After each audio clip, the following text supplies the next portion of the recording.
Hello student, welcome in biology video tutorial. We are learning topic number 5, that is cell structure and organization. In this topic, these are the points which are included. Out of these points we have completed the first point, that is cell, then kinds of cell, and now we are learning about the components of eukaryotic cell. In the components of eukaryotic cell we have already completed the cell wall, the plasma membrane, cytoplasm, endoplasmic reticulum, Golgi complex, lysosomes, vacuoles, galaxosomes. And today we are learning, or we are going to learn about the ninth uh, component of eukaryotic cell, that is the mitochondria. The components of eukaryotic cell, we are going to learn the mitochondria. These are important cell organelles involved in aerobic respiration. Aerobic respiration असणाऱ्या सर्व प्राण्यांमध्ये ही एक महत्त्वाची असलेली sale organelles आहेत. Aerobic respiration म्हणजे ज्या प्राण्यांचं रेस्पिरेशनमध्ये ऑक्सिजनची गरज लागते त्या रेस्पिरेशनला एरोबिक रेस्पिरेशन असं म्हटलं जातं. ज्या ॲनिमल्सना ऑक्सिजनची गरज लागते त्या ॲनिमल्सच्या प्रत्येक सेलमध्ये हे मायटोकॉन्ड्रिया प्रेझेंट असतात. Their shape may be oval, spherical or spiral strip-like structure. त्यांचा जो शेप आहे तो एकतर ओव्हल स्ट्रक्चर असू शकतो, अंडाकृती, किंवा गोलाकार, किंवा स्पायरल म्हणजे एखाद्या स्प्रिंगप्रमाणे सुद्धा याचा आकार असू शकतो. Mitochondria are present in all eukaryotic cell. सर्व यूकॅरियोटिक सेलला म्हणजेच ज्या सेल्समध्ये न्यूक्लियस आहे, डेफिनेट न्यूक्लियस आहे, अशा सर्व सेलमध्ये मायटोकॉन्ड्रिया हा प्रेझेंट असतो. But absent in prokaryotic cell and red blood corpuscle. आणि हा प्रोकॅरियोटिक सेलमध्ये आढळत नाही. त्याचबरोबर रेड ब्लड कार्पुस्कलमध्येच म्हणजेच RBCजमध्ये सुद्धा मायटोकॉन्ड्रिया आढळत नाही. It is a double membrane bound organelles. ही जी आहे ही डबल मेम्ब्रेन असणारी सेल्युलर ऑर्गनली आहे. Outer membrane is permeable to various metabolite due to the presence of protein that is called as porin or Parsons particle. ह्यांच्या outer मेम्ब्रेनवरती Parsons particle, त्यालाच दुसरं नाव आहे पोरिन, हे एक प्रकारचं प्रोटीन आहे. ह्या प्रोटीनच्या असण्यामुळे बाहेरचं जे आवरण आहे, बाहेरचा जो मेम्ब्रेन आहे हा परमिएबल असतो. म्हणजे साधारणतः कोणतेही मॉलिक्यूल सहज त्यामधून आत बाहेर येऊ जाऊ शकतात. Inner membrane is selectively permeable to few substance only. आतमधलं मेम्ब्रेन जे आहे, ज्या मेम्ब्रेनला फोल्डिंग्स पडलेले आहेत, हे मेम्ब्रेन मात्र कसं आहे की त्यांचं सिलेक्टिव्हली परमिएबल आहेत. म्हणजे जे ठराविक मॉलिक्यूल आतमध्ये ज्यांची गरज आहे त्यांनाच आतमध्ये नेलं जातं किंवा तेच मॉलिक्यूल आतमध्ये जाऊ शकतात. म्हणून या प्रकारच्या परमिएबिलिटीला सिलेक्टिव्हली परमिएबल असं म्हटलं जातं. Both membranes are separated by space outer chamber. हे दोन्ही मेम्ब्रेन जे आहे, inner membrane and outer membrane, हे ज्याने सेपरेट झालेले आहेत त्याला आउटर चेंबर असं म्हटलं जातं. Inner membrane shows the several finger like plate like folds that are called as cristae. आतमधलं मेम्ब्रेन जे आहे हे बाहेरच्या मेम्ब्रेनपेक्षा त्यांचा सरफेस एरिया हा सगळ्यात जास्त असल्यामुळे त्या मेम्ब्रेनला आतल्या बाजूने येणारे असे फोल्डिंग्स आपल्याला बघायला मिळतात. या प्रत्येक फोल्डिंग्सला क्रिस्टी असं नाव दिलेलं आहे. यांना क्रिस्टी असं म्हटलं जातं. इथे ह्या डायग्रॅममध्ये सुद्धा दिलेलं आहे की हे जे मेम्ब्रेन आहे, ह्या मेम्ब्रेनचा हा आउटर मेम्ब्रेन आहे की ज्यामध्ये पोरिन नावाचं प्रोटीन असल्यामुळे सहज काही पार्टिकल आतमध्ये येऊ शकतात.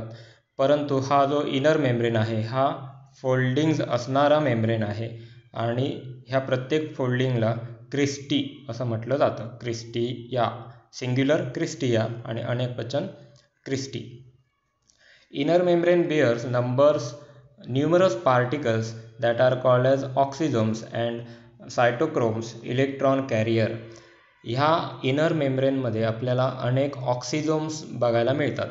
ऑक्सिझोम्स, तर ह्या ऑक्सिझोम्सला इलेक्ट्रॉन कॅरियर असं सुद्धा म्हटलं जातं. हे इलेक्ट्रॉन पास करण्यासाठी त्याचबरोबर क्रेब सायकल कंप्लीट झाल्यानंतर ATP सिंथेसाइज करण्यासाठी इलेक्ट्रॉन पाथवे हा एक प्रकार असतो.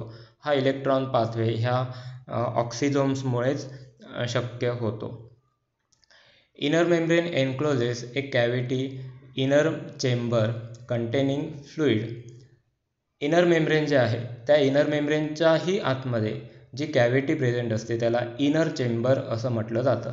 बघा, आउटर मेम्ब्रेन आणि इनर मेम्ब्रेन यामधली जी कॅव्हिटी आहे त्याला आउटर चेंबर असं म्हणायचं. इनर मेम्ब्रेनच्या आतमध्ये जो काही भाग आहे त्या सगळ्या भागाला इनर चेंबर असं म्हणायचं. कंटेनिंग ए फ्लुइड, त्यामध्ये एक फ्लुइड असतं. That fluid is called as matrix. Matrix content few coils of circular DNA, RNA, 70S type of ribosomes, lipids, and various enzymes of Krebs cycle and other pathway.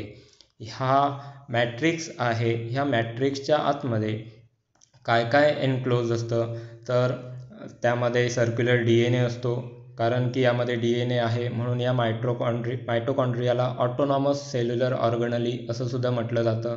कारण की mitochondria हे स्वतःसारखेच replica स्वतःहून तयार करू शकतात. यांचा सगळा कंट्रोल हा स्वतःकडेच असतो. त्यांचा स्वतःचा DNA प्रेझेंट असतो म्हणून. त्याचबरोबर त्यामध्ये RNA प्रेझेंट आहे. 70S टाईप ऑफ रायबोझोम्ससुद्धा प्रेझेंट आहेत. त्याचबरोबर लिपिड्स आहेत आणि वेगवेगळे असे एन्झाईम्स आहेत की जे क्रेब सायकल आणि इतर पाथवेसाठी लागणार आहेत. ह्या सर्वांचं मिक्सचर ह्या मॅट्रिक्समध्ये प्रेझेंट असतं. Mitochondria is called as a power house of the cell. मायटोकॉन्ड्रियाला सेलचं पॉवर हाऊस असं सुद्धा मानलं जातं. कारण की जेवढे एरोबिक रेस्पिरेशन घडवून आणणारे सेल्स आहेत या सेल्समध्ये मायटोकॉन्ड्रिया प्रेझेंट असतो आणि हा पॉवर तयार करण्याचं मशीन आहे असं सुद्धा मानलं जातं. कारण की इथे आपण सहज बघू शकतो. फॉर एक्झाम्पल, सेलमध्ये ज्या वेळेला ग्लुकोज मॉलिक्यूल येतो आणि त्या ग्लुकोजचं काय होतं, सुरुवातीला ग्लायकोलायसिस होतो. ग्लायकोलायसिस आणि हे कुठे होतं, सायटोप्लाझममध्ये. सायटोप्लाझममध्ये ग्लुकोजचं ग्लायकोलायसिस म्हणजे 6 कार्बन मॉलिक्यूल असणारा मॉलिक्यूल त्याचं कन्व्हर्जन पायरुवेटमध्ये केलं जातं. ही क्रिया घडते सायटोप्लाझममध्ये. त्यानंतर हा पायरुवेट एंटर करतो मायटोकॉन्ड्रियामध्ये इन द मायटोकॉन्ड्रियल मॅट्रिक्स.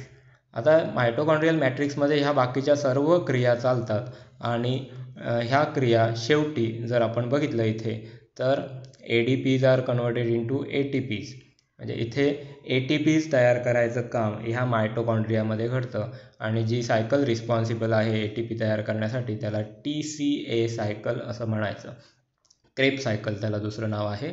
तर ह्या TCA सायकलमध्ये ATPs तयार करायचं काम चालतं आणि ATP are considered as the energy rich compound and that ATPs can be utilize for any metabolic reactions which are carried out in the sale.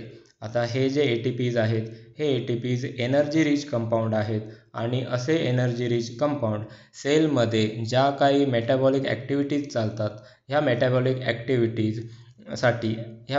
Activities run होण्यासाठी जी काय एनर्जी लागते ही एनर्जी ह्या ATPकडून मिळवली जाते. Next, oxysomes. आता आपण ऑक्सिझोम्सबद्दल जरा डिटेल माहिती बघूया. Inner membrane of mitochondria bears the numerous particles which are called as oxysomes. इनर मेम्ब्रेनवरती हे पार्टिकल्स असतात आणि याला आपण ऑक्सिझोम्स असं म्हणतो. या ऑक्सिझोम्सची अजूनही काही नावं आहेत. काही ठिकाणी F1 F0 पार्टिकल्स असं सुद्धा म्हटलं जातं.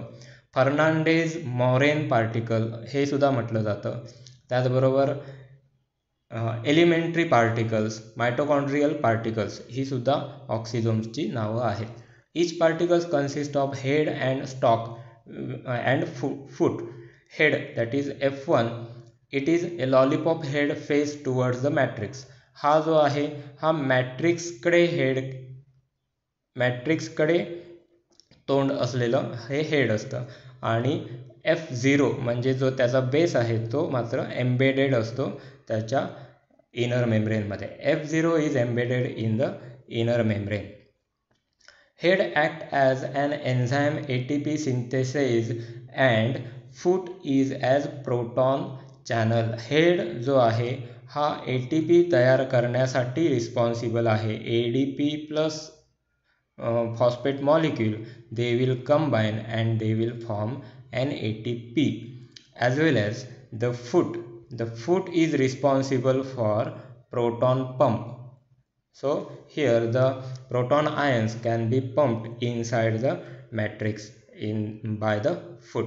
So head is responsible for proton channel and foot is responsible for proton channel and head is responsible for synthesis of ATP. Oxysomes are involved in proton pumping and ATP synthesis such a way. हा जो ऑक्सिझोम आहे हा दोन कामं करतो. पहिलं काम म्हणजे ADPचं कन्व्हर्जन ATPमध्ये आणि दुसरं काम म्हणजे तर प्रोटॉन पंप करणे. हे दोन कामं हा ऑक्सिझोम करत असतो. So these are the function of ऑक्सिझोम.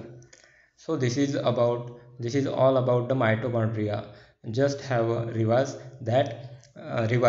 that is mitochondria is made up of double membrane cell organelles, or it is covered by two membranes, outer membrane and inner membrane. Inner membrane shows the foldings and that foldings are called as cristae, inner cristae, and each cristae at the inner side it contains the F1 particle, and this mitochondria contain its own DNA material, and because of that DNA it can replicate or it can divide and form another mitochondria also.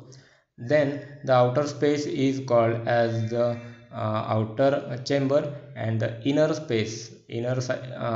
side of the inner membrane it is called as inner chamber. At the inner chamber DNA can be found, or RNA can be found, as well as ribosomes are present at the inner chamber. So this is about the mitochondrial structure, and the function of mitochondria is to synthesize the ATP as a energy rich compound. So the mitochondria is also called as the powerhouse of the cell. So this is about the mitochondria. Whatever the main points in this lecture, student should be write down that point in your notebook. यामध्ये जे काही महत्त्वाचे मुद्दे आहेत सर्व विद्यार्थ्यांनी ते आपल्या नोटबुकमध्ये लिहून ठेवायचे आहेत. थँक्यू.